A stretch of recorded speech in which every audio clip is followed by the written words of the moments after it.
Corona महामारी ने शिक्षा सहित सभी क्षेत्रों को प्रभावित किया है। 33 करोड़ स्कूल और कॉलेज के छात्रों की शैक्षणिक गतिविधि प्रभावित हुई। आप इसे कैसे दूर करने की योजना बना रहे हैं? हाँ, ये बात सही है कि कोरोना की महामारी से पूरी दुनिया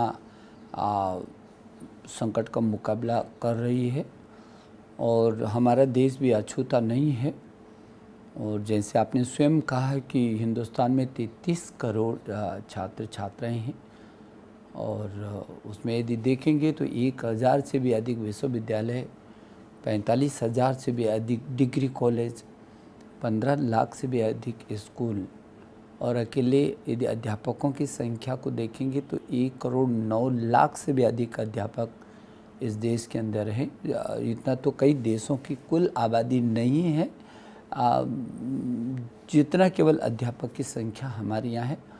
और उसमें छात्र छात्राओं की संख्या देखेंगे तो 33 करोड़, अमेरिका से भी ज़्यादा, अमेरिका की कुल आबादी जितनी है उससे भी अधिक छात्र छात्रा हिंदुस्तान की धरती पर हैं।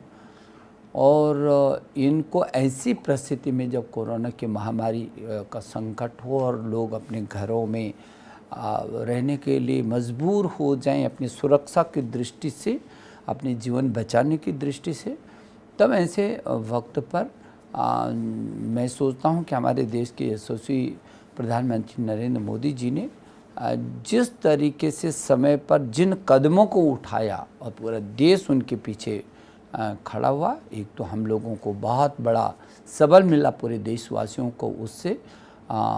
हम लोग पूरा एकजुट होकर अपनी सुरक्षा में न केवल हम जागरूक हुए बल्कि दूसरों को भी सुरक्षित करने के लिए हम आगे आए हैं, जैसे आपको सबको पता है।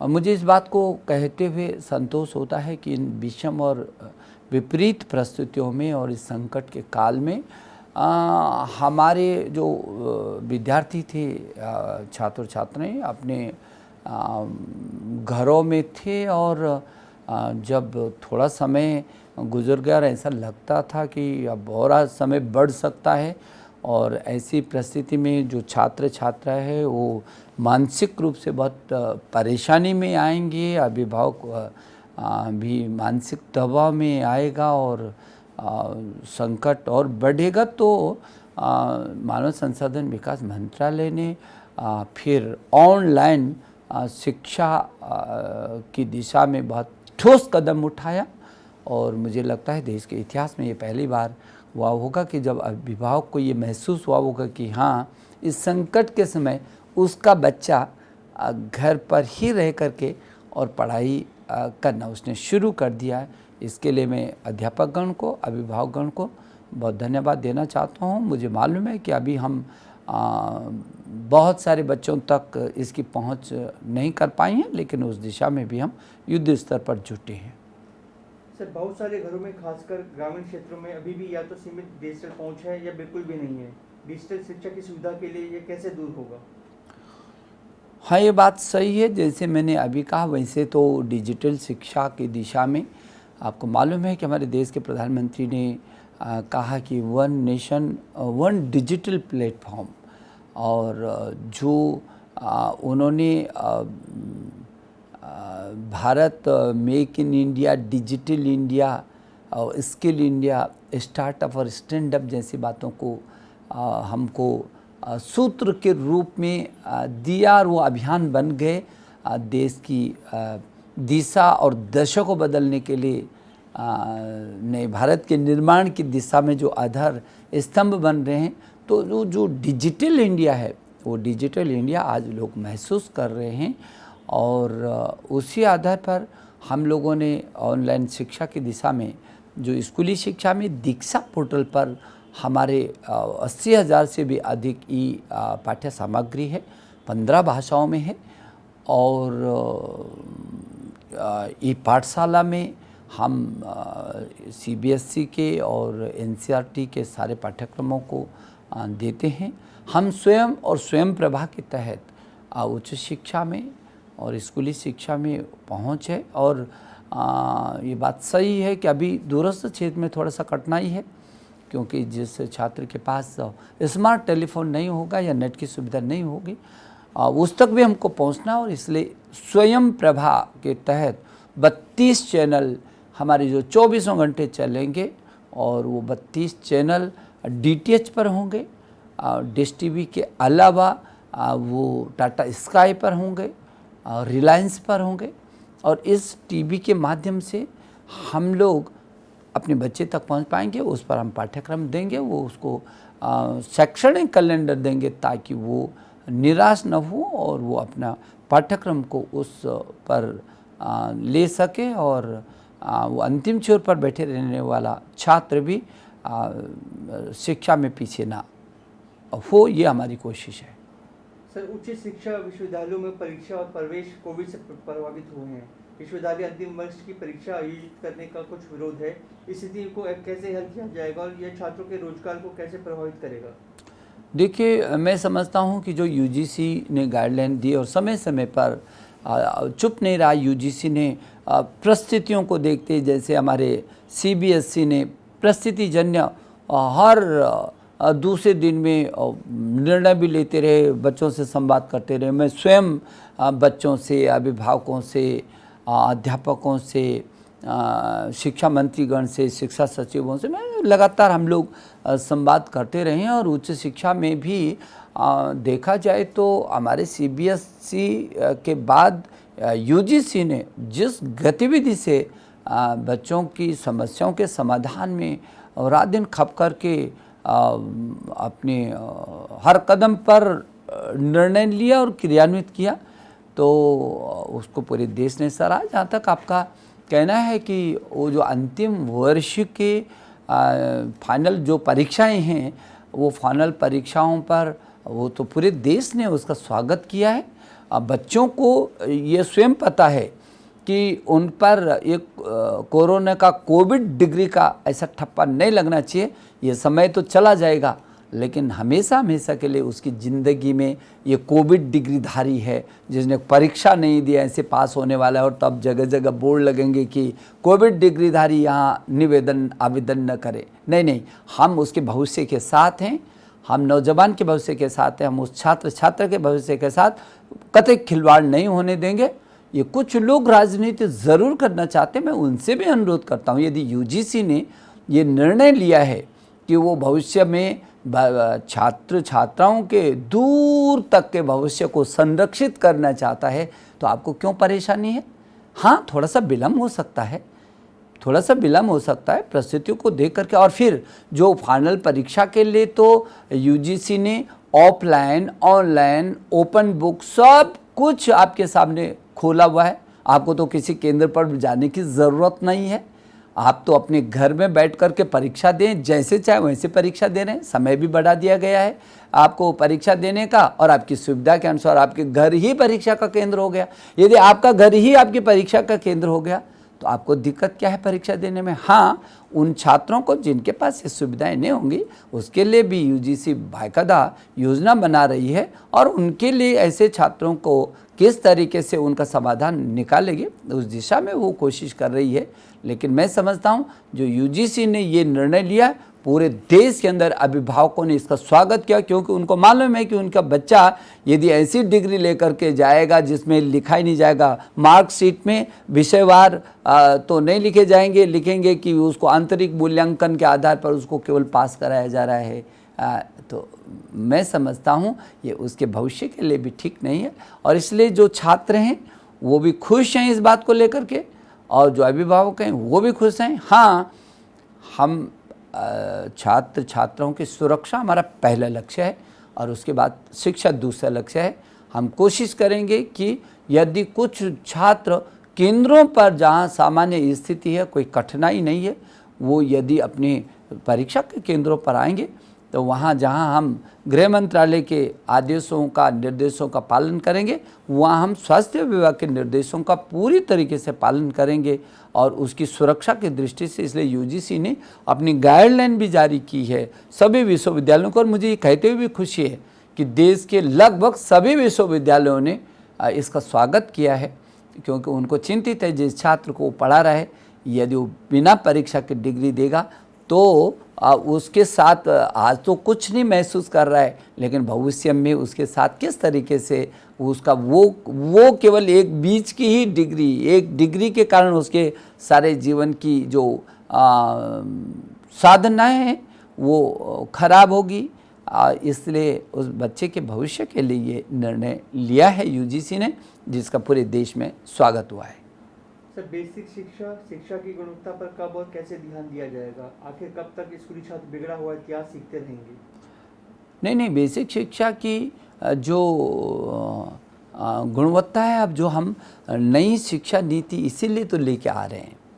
33-34 वर्षों के बाद आने वाली 1986 के बाद आने वाली ये जो शिक्षा की नीति है, ये यदि निचोड़ में कहूँ, जिसका जो मसौदा है, जो मसौदा पूरे देश के लोगों के सामने है, पूरी दुनिया का सबसे बड़ा ये परामर्श हुआ होगा जब करोड़ों लोगों को, अभिभावक हो, छात्र हो, विशेषज्ञ हो, अध्यापक हो, NGOs हों, ग्राम समितियां हों, सबसे परामर्श किया, राज्यों के जनप्रतिनिधियों से, राज्य सरकारों से, हर क्षेत्र में हर प्रकार का ये जो परामर्श हुआ है, ये दुनिया का सबसे बड़ा परामर्श होगा।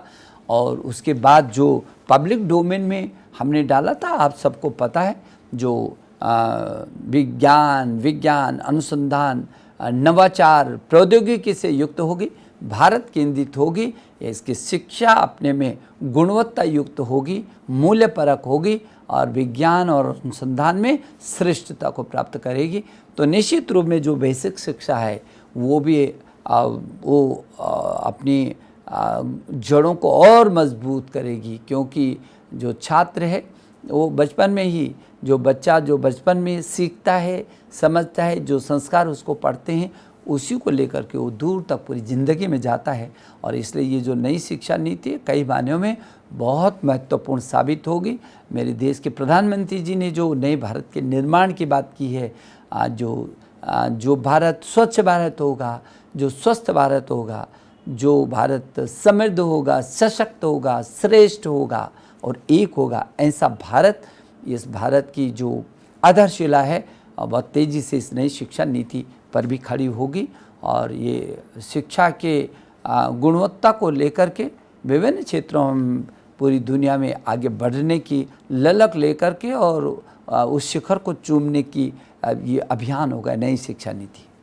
सर, CBSE के पाठ्यक्रम में हालिया बदलावों ने विवाद पैदा कर दिया है, क्योंकि उससे धर्मनिरपेक्षता और संघवाद जैसे पहलुओं को दरकिनार कर दिया गया है। आपके क्या? CBSE ने जिस पाठ्यक्रम की बात की, हमने पूरे देश के, क्योंकि बार बार मेरे ट्विटर पर मुझे मेल आते थे, मेरे फेसबुक पर लगातार अभिभावकों का और देश के बहुत गणमान्य और प्रमुख लोगों का ये निवेदन आता रहता था कि इस पे विचार करना चाहिए। ये कोविड की जो महामारी है, इसमें बच्चा घर पर है और इस सारे दबाव, वैसे वो मानसिक दबाव में है और उसके भार को इसको कम करना चाहिए, इसके पाठ्यक्रम को थोड़ा सा कम करना चाहिए। तो फिर एक बार हमने खुल करके सारे लोगों से निवेदन किया और मैंने स्वयं आग्रह किया कि आप सारे देश के लोगों जो इसको चाहते हैं, वो अभिभावक हो सकते हैं, अध्यापक हो सकते हैं, विशेषज्ञ हो सकते हैं, प्रबुद्धजन हो सकते हैं, वो सभी लोग अपने अपने सुझावों को दें और ये भी बताएं कि कितना कम होना चाहिए और कम होना चाहिए तो क्या क्या कम होना चाहिए।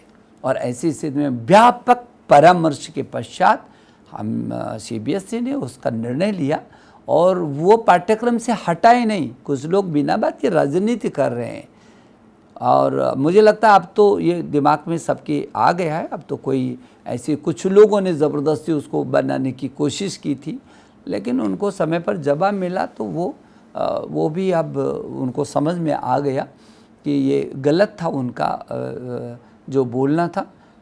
उसमें CBSE में जितना इस कोरोना काल के कारण वो थोड़ा सा जो कम किया, ऐसा नहीं हटाया है, वो कम किया है, लेकिन उसको भी पढ़ाया जाएगा। सिर्फ इतना ही है कि वो उसकी परीक्षा में नहीं आएगा ताकि उसको बहुत ज़्यादा मानसिक दबाव न रहे। तो आपको क्या दिक्कत है? जो लोग राजनीति कर रहे हैं उनको तो मैंने तब भी आग्रह किया कि भाई शिक्षा को तो छोड़ दो राजनीति से। शिक्षा का राजनीतिकीकरण नहीं होना चाहिए।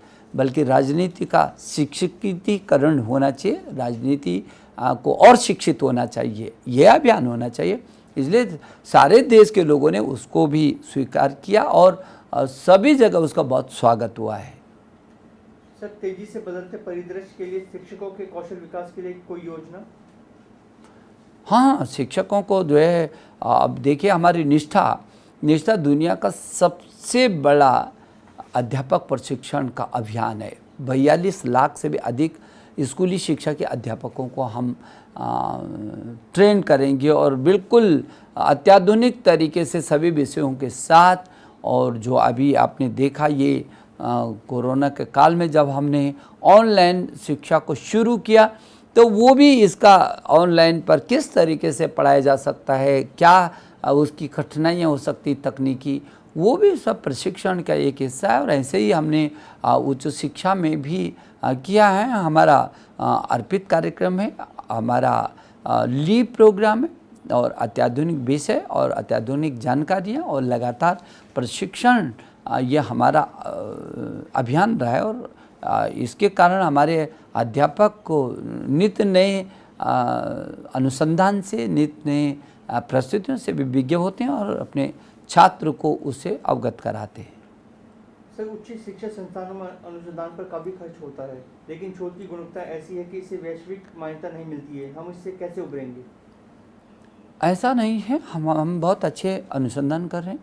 आप इस पार्क को देखेंगे तो दुनिया के 127 से भी अधिक देशों के साथ हम पारस्परिक अनुसंधान कर रहे हैं।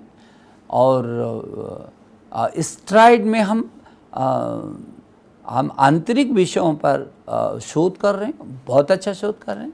हम इम्प्रिंट, इम्प्रेस, इसके तहत स्टार्स विज्ञान से संबंधित, हम सामाजिक विज्ञान हो, चाहे विज्ञान हो, चाहे प्रौद्योगिकी हो, इन सभी क्षेत्रों में हम अनुसंधान कर रहे हैं।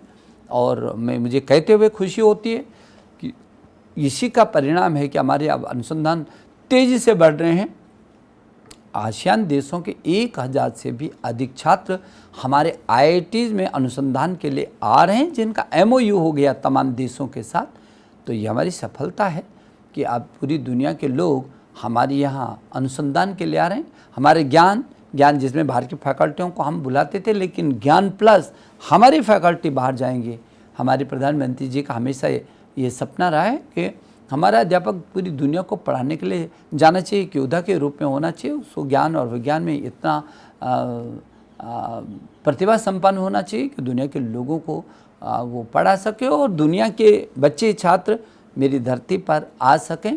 और इसीलिए स्टडी इन इंडिया के तहत अब दुनिया के छात्र हिंदुस्तान की धरती पर पढ़ने के लिए आ रहे हैं। और जो हमारा अध्यापक हो ज्ञान प्लस में अब दुनिया को भी पढ़ाने के लिए जाएगा, वहाँ उन संस्थानों में अध्यापन के लिए भी जाएगा। तो बहुत परिवर्तन हो रहा है शिक्षा के क्षेत्र में। सर, आपने श्रीनगर के सुमाड़ी में NIT के स्थायी परिसर के लिए और विशेष PTC के मुद्दे को हल करने में महत्वपूर्ण भूमिका निभाई है। उत्तराखंड में हम और क्या देख सकते हैं? हाँ, मैं ये समझता हूँ कि जो सुमाड़ी का जो श्रीनगर का NIT है, जब मैं मुख्यमंत्री था तब श्रीनगर सुमाड़ी में NIT की स्थापना की थी 2009-10 में, और काशीपुर में IIM की। ये NIT और IIM में एक साथ वहाँ उत्तराखंड में लेकर के गया था। और उत्तराखंड देश का अपने ढंग का एक राज्य है, वो शिक्षा का हब भी कह सकते हैं आप उसको। और मुझे लगता है कि उत्तराखंड में वो NIT अब श्रीनगर बनने से लगभग 900 करोड़ से 1000 करोड़ तक की उसकी स्वीकृति हो गई है।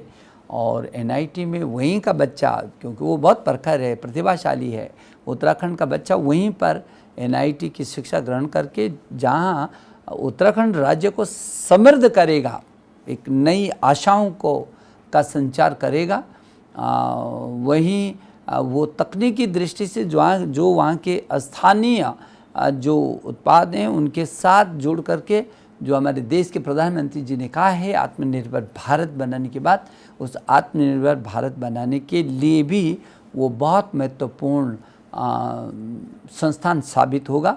तो मुझे खुशी है, मैं उत्तराखंड के छात्रों को उसके लिए मैं शुभकामना देना चाहता हूँ। मैं उनके अभिभावकों को बधाई देना चाहता हूँ कि उनके घर पर एक ऐसी सुविधा, राष्ट्रीय स्तर का एक इतना बड़ा संस्थान आया है, जब वो अपने बच्चे का भविष्य बहुत अच्छे तरीके से सज्जित होते हुए देख सकते हैं, और जो बच्चा मेरे देश को कुछ देने की ललक से बहुत आगे आ सकता है।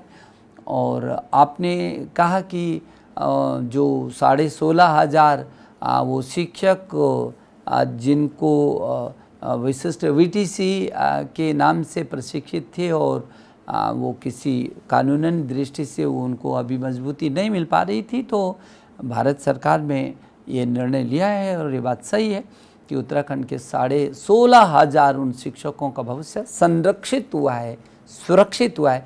तो मैं उन सभी अध्यापकों को भी बहुत सारी बधाई देना चाहता हूँ। मेरी शुभकामना कि आप उत्तराखंड की धरती पर, वैसे भी बहुत प्रखर धरती है शिक्षा की दृष्टि से, और फिर अध्यापक का तो बहुत महत्वपूर्ण रोल है उसमें। वो जो भूमिका है अध्यापक की, वो बहुत ही महत्वपूर्ण भूमिका है। मुझे भरोसा है कि वो अध्यापक उत्तराखंड के उन छात्रों का भविष्य संवारने के लिए अपने रात दिन एक करेंगे। मैं उनको भी शुभकामना देना चाहता हूँ, उत्तराखंड सरकार को भी इस बात के लिए बधाई देना चाहता हूँ। सर, मोदी कैबिनेट में काम करने का अनुभव कैसा रहा? आप समझ सकते हैं, आज मोदी जी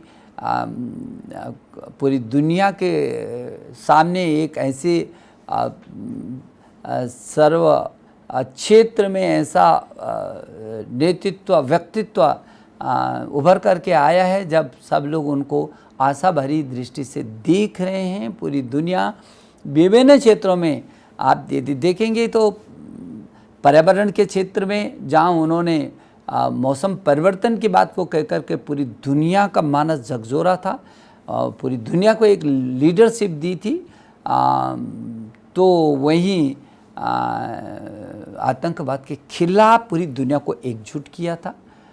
उन्होंने वैकल्पिक ऊर्जा की दिशा में पूरी दुनिया को एक नया रास्ता दिया है। और आपको सब मालूम है कि मोदी जी ने जो मनुष्य के जो ये मानव है, क्योंकि हमारा देश विश्व बंधुता वाला देश है, हमारा देश वसुधैव कुटुम्बकम की बात करने वाला है, हमारा देश सर्वे भवन्तु सुखिनः सर्वे सन्तु निरामया की बात करने वाला देश है।